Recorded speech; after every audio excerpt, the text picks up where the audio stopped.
অভিনেত্রী প্রিয়া বিপাশার অতীতের সঙ্গে বর্তমানে আকাশ পাতাল পার্থক্য দেখলে মনে হয় তিনি যেন বাঙালি নন, পশ্চিমা বিশ্বের কোনো নারী। ঠোঁটের সার্জারি সহ নিজেকে পাল্টে ফেলেছেন শারীরিকভাবেও।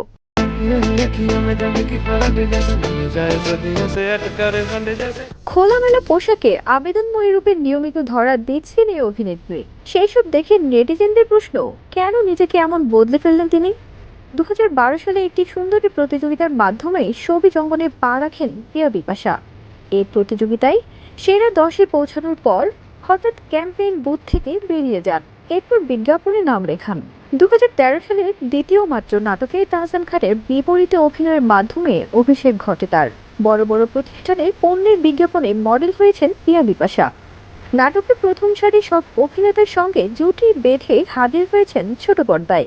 2016 সালে রৌদ্র দ্য গ্যাংস্টার চলচ্চিত্রে অভিষেক ঘটে প্রিয়া বিপাশার। এতে তার বিপরীতে অভিনয় করেন এবিএম সুমন। অ্যাকশন ঘরানার এই সিনেমা পরিচালনা করেন সায়েম জাফর ইমামি। তারপর ডজন খানেক সিনেমায় চুক্তিবদ্ধ হন প্রিয়া, কিন্তু অজানা কারণে কোনো কোনো সিনেমা থেকে বাদ পড়েন, আবার কোনোটি থেকে স্বেচ্ছায় সরে যান এই অভিনেত্রী। সিনেমায় অভিনয় করতে গিয়ে এবিএম সুমনের সঙ্গে প্রেমের সম্পর্ক গড়ে ওঠে প্রিয়ার। যদিও এর আগে তার বিয়ে হয়েছিল, সেই সংসারে একটি কন্যা সন্তানও আছে, তবে সুমনের সঙ্গে তার সম্পর্ক টেকেনি। সম্পর্ক থেকে বেরিয়ে মার্কিন যুক্তরাষ্ট্রের নাগরিক রিজ পেয়ের সঙ্গে সম্পর্কে জড়ান প্রিয়া। 4 মাসের জানাশোনার পর 2019 সালের 21শে জুলাই পারিবারিকভাবে বাগদান ছাড়েন তিনি। কিভাবে পরিচয় হলো এই মার্কিন নাগরিকের সঙ্গে? উত্তরে এই অভিনেত্রী বলেছিলেন, আমার বেশ কয়েকজন কাজিন যুক্তরাষ্ট্রে থাকেন।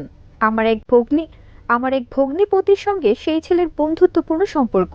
সেই সূত্র ধরে ছেলের সঙ্গে পরিচয়ের পর থেকেই দুজনের দুজনকে পছন্দ হয়। এরপর প্রেমিককে বিয়ে করে মার্কিন যুক্তরাষ্ট্রের নিউ ইয়র্কে স্থায়ীভাবে বসবাস করছেন প্রিয়া বিপাশা। 2020 সালের আগস্টে দেশে আসলেও ফেরা হয়নি অভিনয়ে। বদলে ফেলা জীবন দারুণভাবে উপভোগ করছেন প্রিয়া বিপাশা। তার সামাজিক মাধ্যমে ঘুরে দেখলে তেমনটাই আন্দাজ করা যায়। ফারজানা নিকিতা, দেশ রূপান্তর।